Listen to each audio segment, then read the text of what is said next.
शेतकऱ्यांसह कृषी दुकानदारही संकटात सापडले।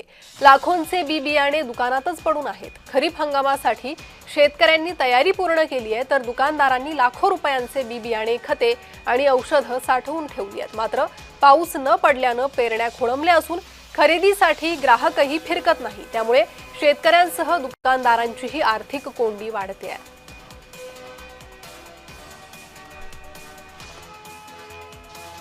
काय सांगाल, कसा परिणाम तुमच्याकडे होतो? एकही पाऊस जो आहे तो अद्याप झालेला नाही। गेल्या वर्षी जून महिन्यामध्ये पाऊस झाला होता आणि संपूर्ण बळीराजा असो दुकानदार आनंदित होता। खरीपाची पेरणी जून मध्ये झाल्यामुळे आणि आता आज जूनची 13 तारीख असताना सुद्धा आज पाऊस पडलेला नाही। वरून राजाने वर हात केलेले आहेत।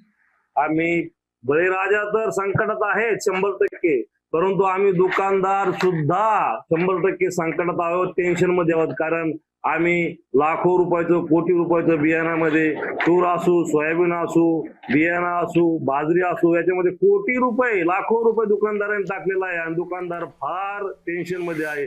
म्हणून मी तर